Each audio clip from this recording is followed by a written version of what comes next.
Welcome to SR maths classes. చూడండమ్మా, 9th class 4th chapter ఏంటిది? Linear equation in two variables. ముందు linear equation ముందు equation అంటే చూడాలి. ఫస్ట్ ఏంటిది? లీనియర్ ఈక్వేషన్ ముందు స్టాండర్డ్ ఫామ్లో ఫస్ట్ వేరియబుల్ మనం లీనియర్ ఈక్వేషన్ వన్ వేరియబుల్ ముందు ఏంది? లీనియర్ ఈక్వేషన్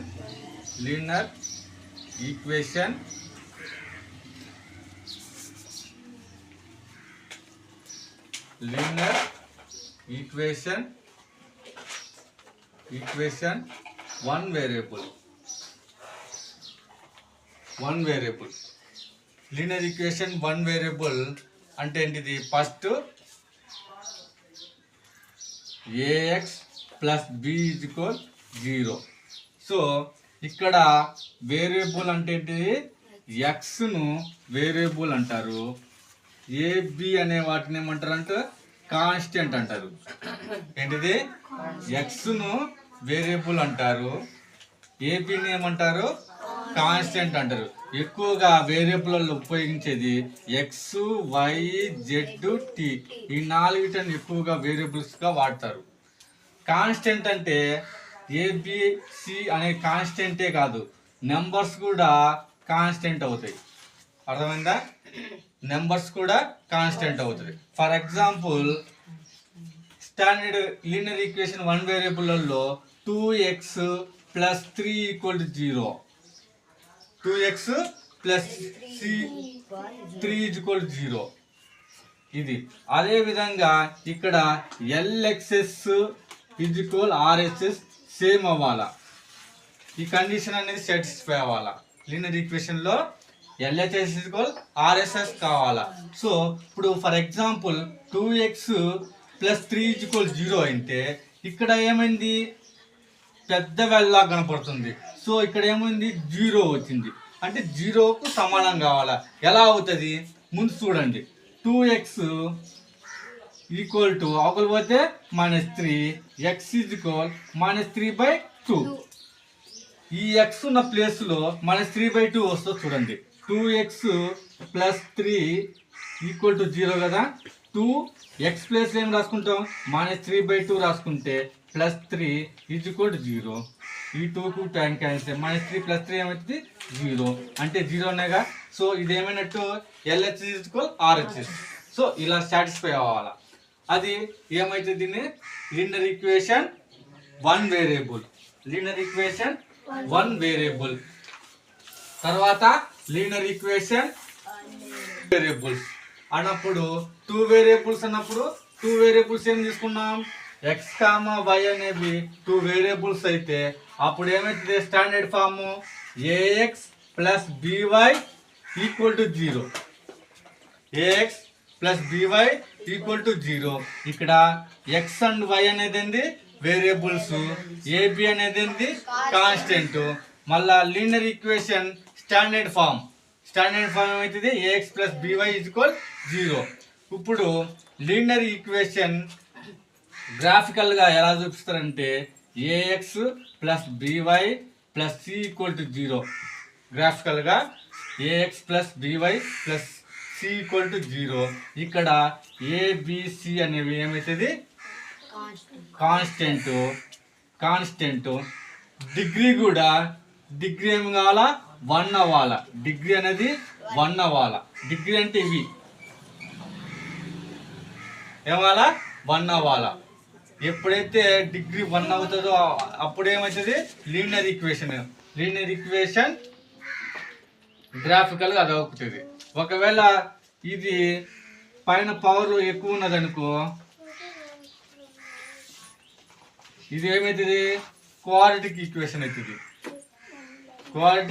ఈక్వేషన్ అవుతుంది. సో అర్థమైంది కదా.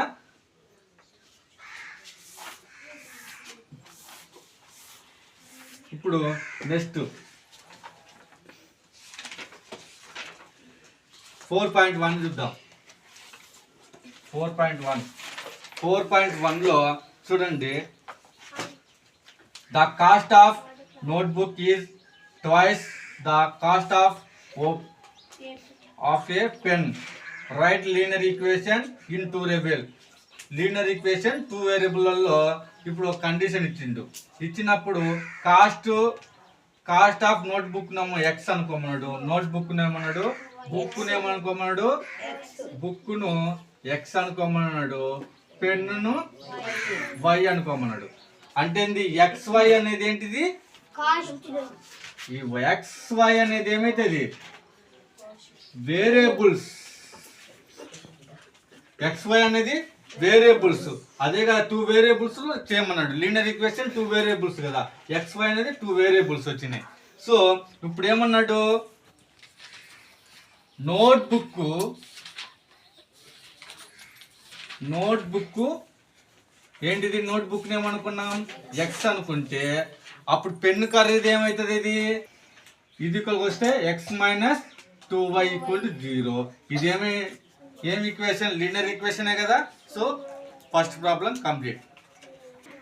నెక్స్ట్ ప్రాబ్లం ఏంటంటే ఇప్పుడు 2x + 3y = 9.35 బార్. అయితే మనకేమని చెప్పిండు, లీనియర్ ఈక్వేషన్ కనుక్కోమన్నాడు. లీనియర్ ఈక్వేషన్ ఏంటిది, ax + by + c = 0. ఈ రూపంలోకి మార్చుకోవాలి. ముందు ఏదైనా ఈక్వేషన్ ఈ రూపంలో మార్చుకున్నాం. ఇప్పుడు ఈక్వల్ ఏముండాలా, 0 రావాలా. 2x + 3y ఇది వస్తే -9.35 బార్ = 0. ఇప్పుడు x యొక్క కోఎఫిషియంట్ అంతా ఇక్కడ, x యొక్క కోఎఫిషియంట్ అంటే ముందు అంటే అంత 2, x యొక్క కోఎఫిషియంట్ ఉందా అంటే a value 2, b value 3, c value -9.35 bar. అర్థమైందా, ఈ రూపంలో ఉండాలి. x ముందర ఏముంది, a ఉంది అంటే a, x ముందర ఏముంది 2 ఉంది కాబట్టి x = 2, a = 2, తర్వాత b = 3, c = -9.35. సో అది ఇప్పుడు x మైనస్ y/5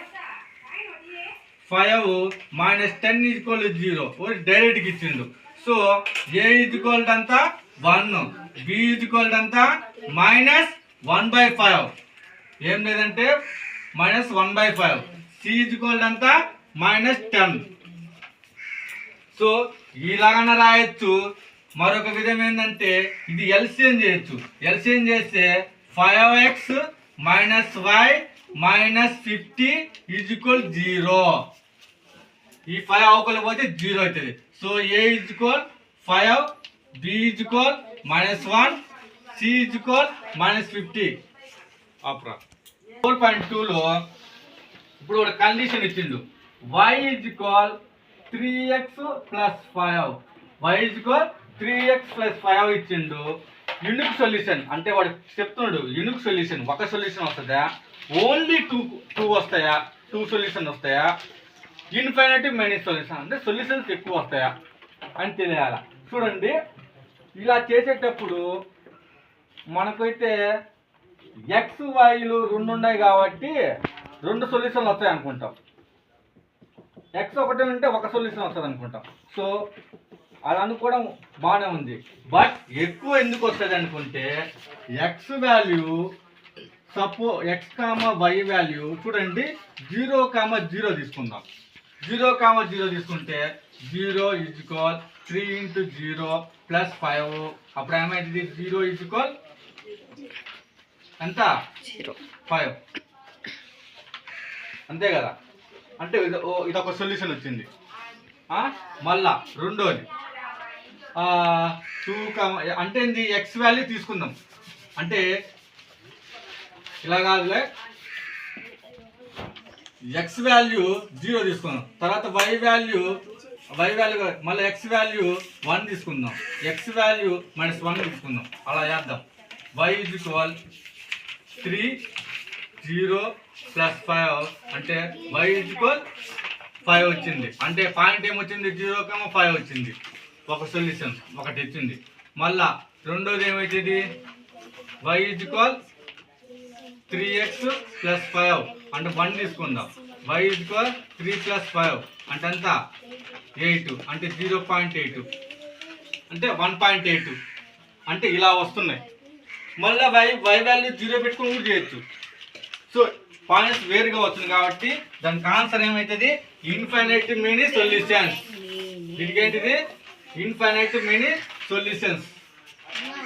ఏమవుతుంది? Infinite many solution. రెండో లెక్క ఏమని చెప్పాడు? 2x + y = 7. అయితే మనం ఏం చెప్పినాడు? 4 సొల్యూషన్స్ కనుక్కోమన్నాడు. 4 సొల్యూషన్స్ కనుక్కోమన్నాడు. ఏం కనుక్కున్నాడు? 4 సొల్యూషన్ అనుకుంటే x value 0, x value 1, x value -1, x value 2 తీసుకుందాం. అంటే 2 ఇంటూ మళ్ళా x వాల్యూ 0 వేసుకుందాం. 0 + y = 7. అప్పుడు ఏమవుతుంది? y = 7. సో పాయింట్ ఏమవుతుంది? 0,7 వచ్చింది. రెండోది x వాల్యూ 1 తీసుకుందాం. 2 × 1 + y = 7. అప్పుడు ఏమవుతుంది? y = 7 - 2. అప్పుడు ఏమవుతుంది? y = 5. అప్పుడు ఏం పాయింట్ అవుతుంది? 0,1 గా తీసుకున్నది 1,5. రెండోది మళ్ళీ -1 తీసుకుందాం. 2 - 1 + y = 7. ఇప్పుడు -2 + y = 7. అప్పుడు ఏమవుతుంది? 7 + 2. అప్పుడు ఏమవుతుంది? 9. ఇదేమవుతుంది? -1,9. మళ్ళీ నెక్స్ట్ పాయింట్ 2 తీసుకుందాం. 2 × 2 + y = 7. అప్పుడు y = 7 - 4. y = 3. పాయింట్ ఏమవుతుంది? 2,3. కంప్లీట్. ఇలాగా అంటే x = y = 1 అంటే కండిషన్ ఇచ్చాడు. 2x + 3y = k. మనం ఏం కనుక్కోవాలా? x వాల్యూ ఇచ్చిండు, y వాల్యూ ఇచ్చిండు, k వాల్యూ కనుక్కోవాలా. x ఉన్న ప్లేస్ లో రాసుకున్నాడు. 2 × 2 + 3 × 1 = k. 4 + 3 = k. k = 7. ఇది మనం ఏమనుకున్నాడు? వాడు x = y = 1 అనుకున్నాడు. ఈక్వేషన్ పెట్టాము, k వాల్యూ వచ్చింది. సేమ్ అంతే కదా. ఇప్పుడు థర్డ్ ప్రాబ్లం చూడండి. థర్డ్ ప్రాబ్లము కండిషన్ ఇచ్చాడు. x - 2y = 4. ఇది ఒక కండిషన్ ఇచ్చి కింద 4-5 ప్రాబ్లంలు ఇచ్చాడు. అయితే ఏ సొల్యూషన్ దీన్ని సాటిస్ఫై అవుతుంది అంటే, సాటిస్ఫై అవడం అంటే ఏంది? LHS = RHS సాటిస్ఫై అవ్వాలా. ఫస్ట్ ప్రాబ్లం చూడండి. ఫస్ట్ ఏమి ఇచ్చిండు? 0,2 ఇచ్చిండమ్మా. 0,2 ఇచ్చిండు. ఇప్పుడు ఈక్వేషన్లో పెట్టండి. 0 - 2 × 2 = 4. ఇక్కడ ఎంత? -4 = 4 వచ్చింది. LHS = RHS అయిందా? So LHS ≠ RHS. ఈ కండిషన్ అనేది ఈక్వేషన్ కు సాటిస్ఫై అవ్వలేదు. ఎందుకు? ఈ రెండు వాల్యూ సేమ్ రాలేదు కాబట్టి. సో రెండో పాయింట్ ఏమి ఇచ్చాడు?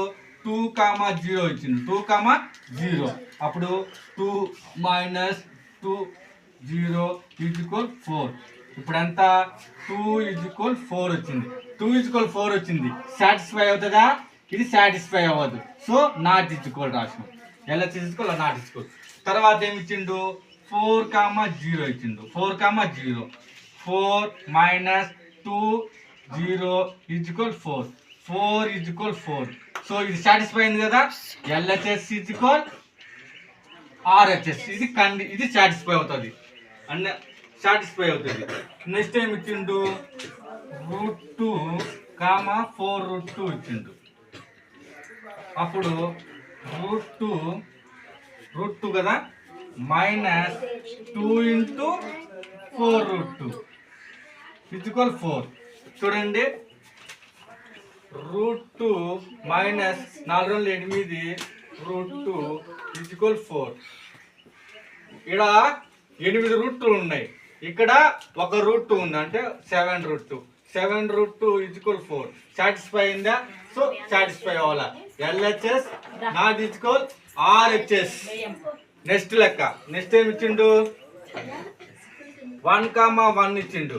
1, ఇస్తే 1 - 2 × 1 = 4. అంటే ఎంత అయింది?